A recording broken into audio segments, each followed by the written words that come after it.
विनंती करण्यासाठी आलेलो. ही जिल्हा परिषद पंचायत समितीची निवडणूक ही शिरोळ आणि कोल्हापूर जिल्ह्याच्या राजकारणाच्या दृष्टीने अत्यंत महत्त्वाची निवडणूक आहे.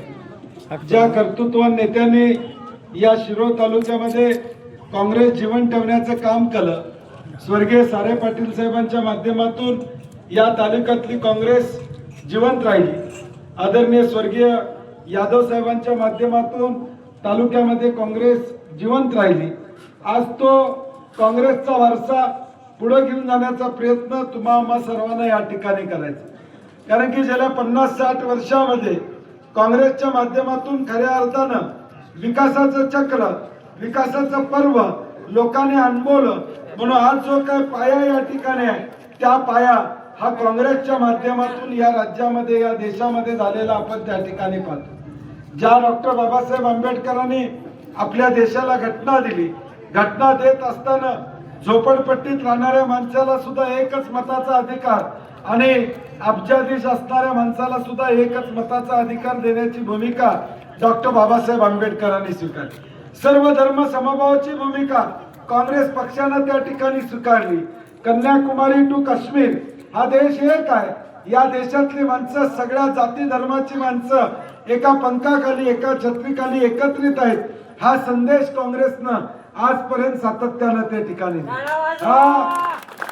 या समाजामध्ये जी समाजाची वीण आहे, ती वीण या ठिकाणी कायमपणे ठेवण्याचं काम काँग्रेसच्या कार्यकर्त्यांना, काँग्रेसच्या ध्येय धोरणानं त्या ठिकाणी केलं. स्वर्गीय इंदिरा गांधींनी या देशासाठी बलिदान दिलं. स्वर्गीय राजीव गांधींनी या देशासाठी बलिदान त्या ठिकाणी दिलं. सोनिया गांधींच्या नेतृत्वाखाली आज राहुल गांधी या देशाचं नेतृत्व या ठिकाणी करतात. या देशामध्ये 2014ला मोदी लाट आली. लोकांना वाटलं की आता मोदी लाट आलेला आहे.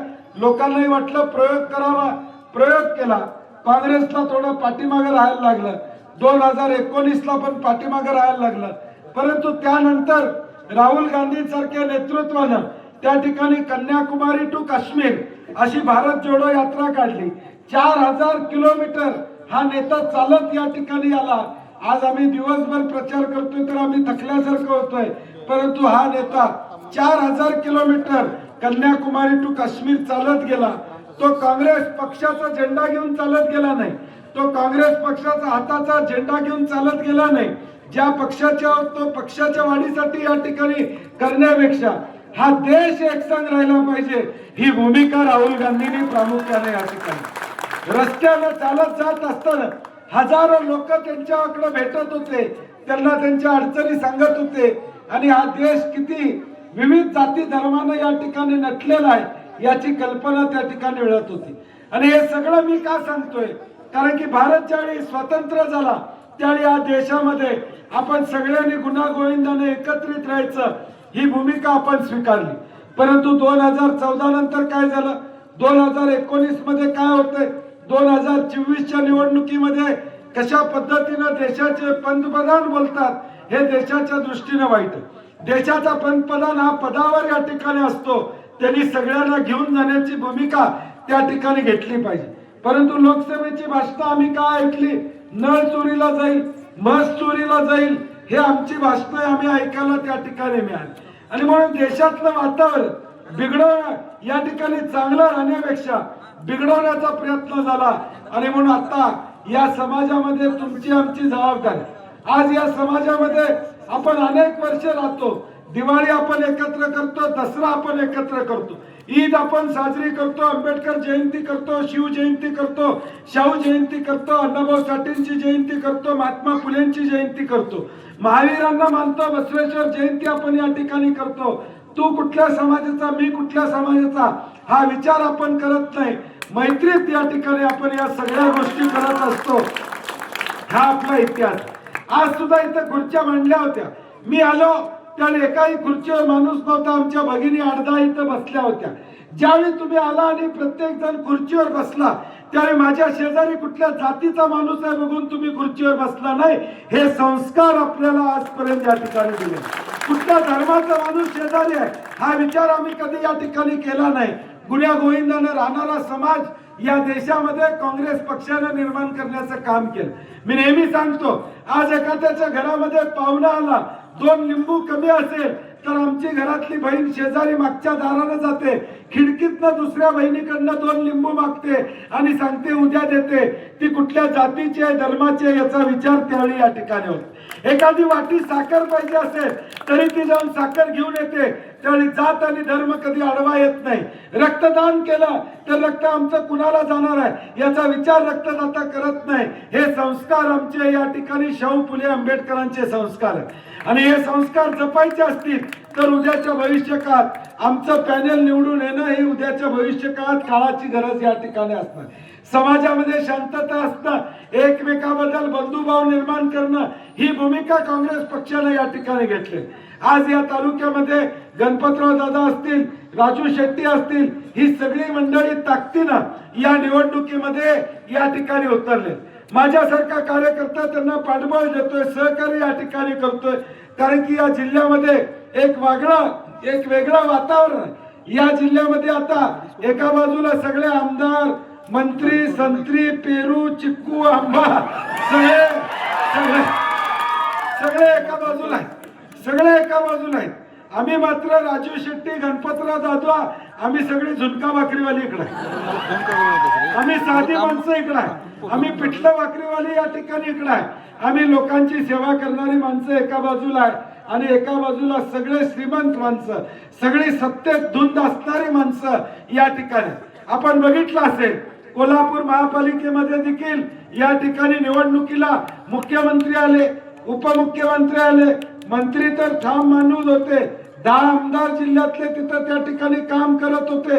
आमचे एक विद्वान खासदार राज्यसभेचे कोल्हापूर जिल्ह्यातले, त्यांनी काय सांगितलं, बंटी पाटलाचे 4 फक्त नगरसेवक आहे ना, ते 30 लावायला विसरले. ते 30 लावायला विसरले.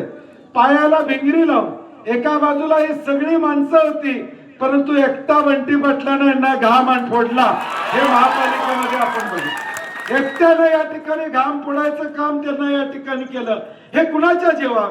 तुमच्या जीवावर, लोकांच्या जीवावर, नागरिकांच्या जीवावर, सामान्य माणसाच्या जीवावर.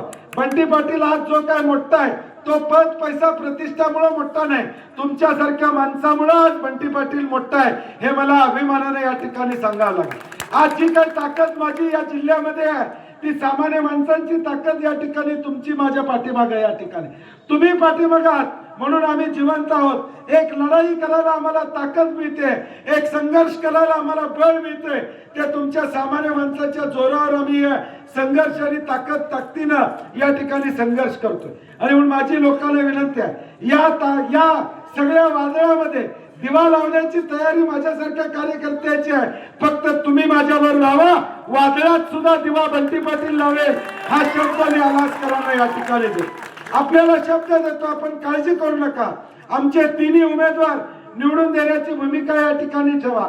आज डबल इंजिन सरकार आहे म्हणतात, दिल्लीत आमचं सरकार आहे, राज्यात आमचं सरकार आहे. माझं म्हणणं आहे विकास निधी बदल यांनी बोलू नये. आमच्या 3च गोष्टी यांना सांगायच्या. एक, डाळ स्वस्त करा, गोड तेल स्वस्त करा आणि सोनं 10,000 रुपये थोडं करा. मगाशी मला वाटतं पठाण साहेबांनी भाषण केलं.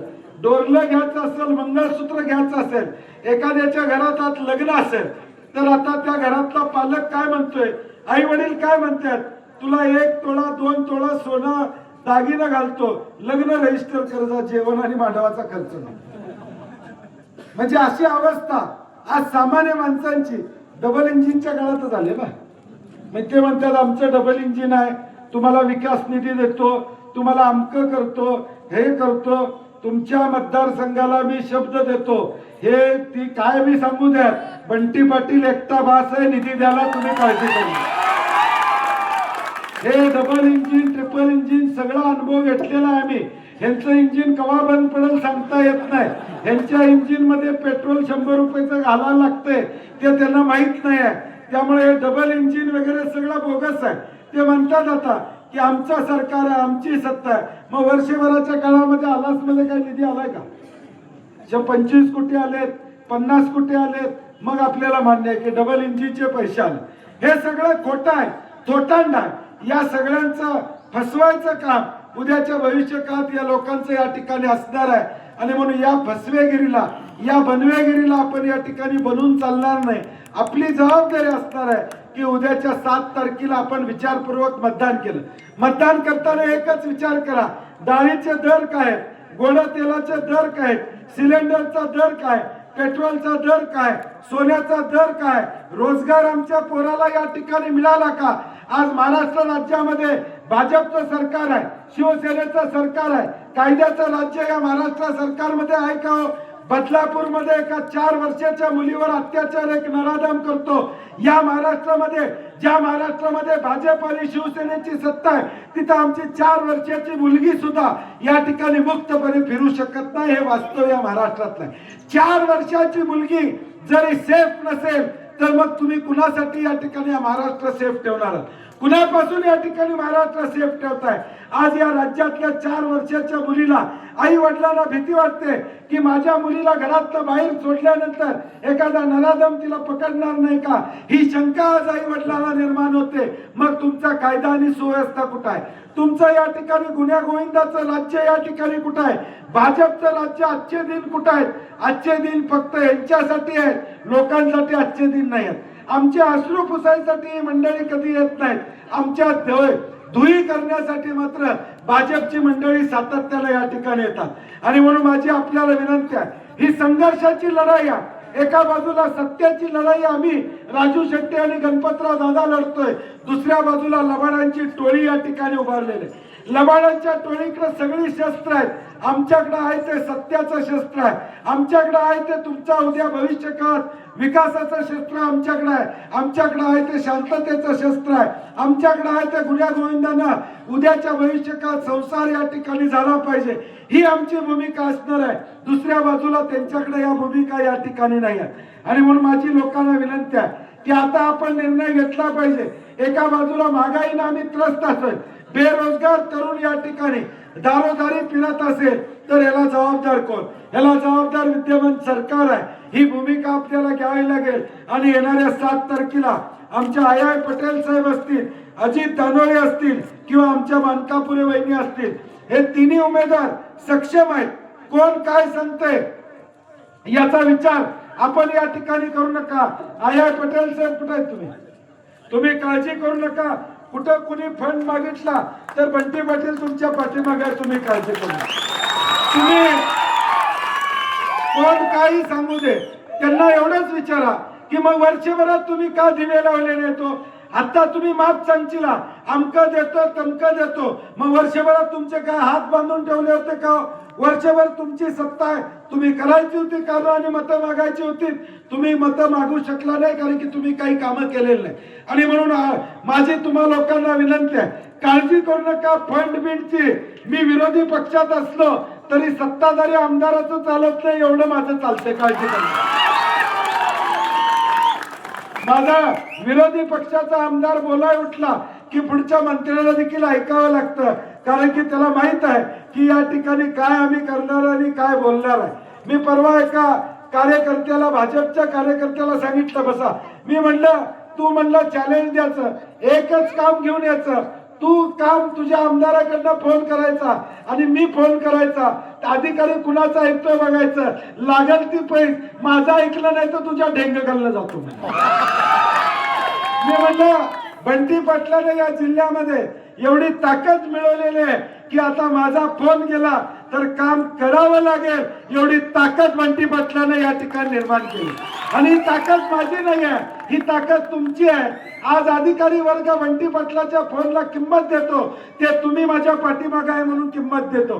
त्याला माहित आहे हा बंटी पाटील लोकांच्यातला आहे, माणसातला आहे आणि जे काम सांगतो तो वैयक्तिक सांगत नाही, सार्वजनिक काम सांगतो म्हणून कुठला अधिकारी या ठिकाणी नाही म्हणत नाही. आणि म्हणून उद्याच्या भविष्यकाळात या जिल्हा परिषद मतदारसंघामध्ये विकासाच्या दृष्टीनं जे काही लागेल ते निश्चितपणे आम्ही करू, हा शब्द या ठिकाणी मी देतो. आणि निश्चितपणे येणाऱ्या 9 तारखेला आय पटेल साहेब गुलाल लावायला मला इथं बोलवा एवढी विनंती करतो आणि माझे 2 शब्द संपवतो.